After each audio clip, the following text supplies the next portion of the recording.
सुंदर सलोने चंद्रमा को देवताओं के समान ही पूजनीय माना गया है। चंद्रमा के जन्म की कहानी पुराणों में अलग अलग मिलती है।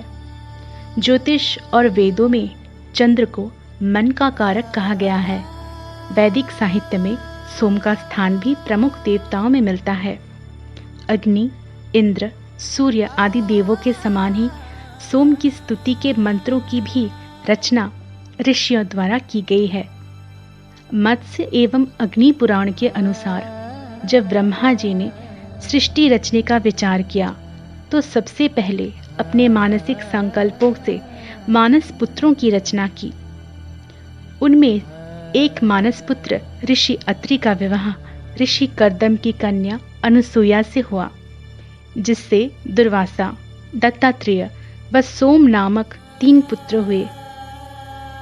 सोम चंद्र का ही एक नाम है। पद्म पुराण में चंद्र के जन्म का अन्य वृत्तांत दिया गया है। ब्रह्मा ने अपने मानस पुत्र अत्रि को सृष्टि का विस्तार करने की आज्ञा दी। महर्षि अत्रि ने अनुत्तर नाम का तप आरंभ किया। तप काल में एक दिन महर्षि के नेत्रों से जल की कुछ बूंदें टपक पड़ी जो बहुत प्रकाशमय थी। दिशाओं ने स्त्री रूप में आकर पुत्र प्राप्ति की कामना से उन बूंदों को ग्रहण कर लिया, जो उनके उदर में गर्भ रूप में स्थित हो गई। परंतु उस प्रकाशमान गर्भ को दिशाएं धारण न कर सकी और त्याग दिया। उस त्यागे हुए गर्भ को ब्रह्मा ने पुरुष रूप दिया, जो चंद्रमा नाम से प्रख्यात हुए। देवताओं, ऋषियों व गंधर्वों आदि ने उनकी स्तुति की। उनके ही तेज से पृथ्वी पर दिव्य औषधियां उत्पन्न हुई। ब्रह्मा जी ने चंद्र को नक्षत्र, वनस्पतियों, ब्रह्मांड एवं तप का स्वामी नियुक्त किया। स्कंद पुराण के अनुसार जब देवों तथा दैत्यों ने क्षीर सागर का मंथन किया था तो उसमें से 14 रत्न निकले थे। चंद्रमा उन्हीं 14 रत्नों में से एक है, जिसे लोक कल्याण हेतु उसी मंथन से प्राप्त कालकूट विष को पी जाने वाले भगवान शंकर ने अपने मस्तक पर धारण कर लिया। परग्रह के रूप में चंद्र की उपस्थिति मंथन से पूर्व भी सिद्ध होती है। स्कंद पुराण के ही माहेश्वर खंड में गर्गाचार्य ने समुद्र मंथन का मुहूर्त निकालते हुए देवों को कहा कि इस समय भी ग्रह अनुकूल हैं। चंद्रमा गुरु का शुभ योग है। तुम्हारे कार्य की सिद्धि के लिए चंद्रबल उत्तम है। यह गोमंत मुहूर्त तुम्हें विजय देने वाला है। अतः यह संभव है कि चंद्रमा का विभिन्न अंशों का जन्म विभिन्न कालों में हुआ हो। चंद्र का विवाह दक्ष प्रजापति की नक्षत्र रूपी 27 कन्याओं से हुआ, जिनसे अनेक प्रभावशाली पुत्र हुए। इन्हीं 27 नक्षत्रों के भोग से एक चंद्रमास पूर्ण होता है। शिव महापुराण के अनुसार चंद्र अपनी सभी 27 पत्नियों में से रोहिणी से ही अधिक प्रेम करते थे। अपनी अन्य पत्नियों की तरफ वे देखते भी नहीं थे। इस बात से दुखी होकर 26 नक्षत्र कन्याएं अपने पिता दक्ष प्रजापति के पास चली गईं। चंद्रदेव के इस व्यवहार से क्रोधित दक्ष प्रजापति ने क्रोध में आकर चंद्रदेव को श्राप दे डाला। चंद्रदेव क्षय रोग में ग्रस्त हो गए। उनकी दीप्ति ह्रास होने लगी और वे धूमिल हो गए। इससे सारे ब्रह्मांड में उथल पुथल मच गई। पृथ्वी लोक में भी इसका प्रभाव दिखने लगा। तब ब्रह्मा जी ने चंद्र के जीवन दान का उपाय बताया। उन्होंने रोहिणी से कहा, निराश मत हो, तुम दोनों का यह कष्ट संसार के लिए कल्याण का मार्ग बनेगा। तुम और चंद्र प्रभास क्षेत्र जाओ, वहां शिवलिंग बनाकर प्रदोष व्रत का पालन करो। हर माह की त्रयोदशी को प्रदोष व्रत करते हैं। चंद्र ने ब्रह्मदेव की बात मानी और प्रभास क्षेत्र जिसे आज हम सोमनाथ कहते हैं, में जाकर तप किया। महादेव ने इस व्रत और तप से प्रसन्न होकर चंद्र को न सिर्फ आरोग्य का वरदान दिया, बल्कि उन्हें अपने शीश पर भी धारण किया। चंद्रमा ने प्रदोष व्रत का पहले पालन कर संसार को इस व्रत का महत्व सिद्ध करके दिखाया। सभी तरह के दोष मिटाने वाला यह प्रदोष व्रत कलयुग के इस काली काल में अति मंगलकारी है।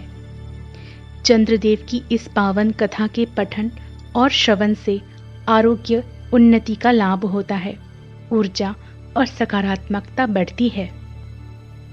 इस दिन सुबह स्नान करने के बाद भगवान शिव का अभिषेक करें, पंचामृत का पूजा में प्रयोग करें, धूप दिखाएं और भगवान शिव को भोग लगाएं। इसके बाद व्रत का संकल्प लें, फिर शिव चालीसा और शिव मंत्र का जाप करें। भगवान शिव को शमी, बेल, चावल, धूप, दीपक, फल और सुपारी चढ़ाएं। इसके बाद शिव गायत्री मंत्र ओम तत्पुरुषाय विद्महे महादेवाय धीमहि तन्नो रुद्रः प्रचोदयात् का जाप करें। यह मंत्र अति फलदायी है। हिंदू धर्म में प्रदोष व्रत का विशेष महत्व है। जिस तरह प्रत्येक माह में 2 एकादशी होती हैं, उसी तरह 2 प्रदोष भी होते हैं। प्रदोष व्रत मंगलकारी और शिव उपासना का व्रत माना जाता है। यह व्रत मास के कृष्ण व शुक्ल पक्ष की त्रयोदशी पर रखा जाता है। त्रयोदशी यानी 13 को प्रदोष कहते हैं। हिंदू धर्म में प्रदोष को शिव से जोड़ा गया है। दरअसल इस व्रत से चंद्र का दोष दूर होता है। सोमवार के दिन सोम प्रदोष, मंगलवार के दिन भौम प्रदोष और शनिवार के दिन शनि प्रदोष व्रत कहते हैं। आइए जानते हैं सोम प्रदोष व्रत के कथा के बारे में। हालांकि प्रत्येक प्रदोष व्रत की कथा अलग अलग है। इसमें एक विधवा ब्राह्मणी और शांडिल्य ऋषि की कथा के माध्यम से इस व्रत की महिमा का वर्णन मिलेगा। पौराणिक कथा के अनुसार एक नगर में एक ब्राह्मणी रहती थी। उसके पति का स्वर्गवास हो गया था। उसका अब आश्रयदाता कोई नहीं था, इसलिए प्रातः होते ही वह अपने पुत्र के साथ भीख मांगने निकल पड़ती थी। भिक्षाटन से ही वह स्वयं व पुत्र का पेट पालती थी। एक दिन ब्राह्मणी घर लौट रही थी तो उसे एक लड़का घायल अवस्था में कराहता हुआ मिला। ब्राह्मणी दयावश उसे अपने घर ले आई। वह लड़का विदर्भ का राजकुमार था। शत्रु सैनिकों ने उसके राज्य पर आक्रमण कर उसके पिता को बंदी बना लिया था और राज्य पर नियंत्रण कर लिया था, इसलिए वह मारा मारा फिर रहा था। राजकुमार ब्राह्मण पुत्र के साथ ब्राह्मणी के घर रहने लगा। एक दिन अंशुमती नामक एक विदर्भ कन्या ने राजकुमार को देखा तो वह उस पर मोहित हो गई। अगले दिन अंशुमती अपने माता पिता को राजकुमार से मिलाने लाई। उन्हें भी राजकुमार भा गया। कुछ दिनों बाद अंशुमती के माता पिता को शंकर भगवान ने स्वप्न में आदेश दिया कि राजकुमार और अंशुमती का विवाह कर दिया जाए। उन्होंने वैसा ही किया। ब्राह्मणी प्रदोष व्रत करती थी। उसके व्रत के प्रभाव और गंधर्वराज की सेना की सहायता से राजकुमार ने विदर्भ से क्षत्रियों को खदेड़ दिया और पिता के राज्य को पुनः प्राप्त कर आनंद पूर्वक रहने लगा। राजकुमार ने ब्राह्मण पुत्र को अपना प्रधानमंत्री बनाया। ब्राह्मणी के प्रदोष व्रत के महात्म्य से जैसे राजकुमार और ब्राह्मण पुत्र के दिन फिरे, वैसे ही शंकर भगवान अपने दूसरे भक्तों के दिन भी फेरते हैं। अतः सोम प्रदोष व्रत करने वालों सभी भक्त को यह कथा अवश्य पढ़नी अथवा सुननी चाहिए।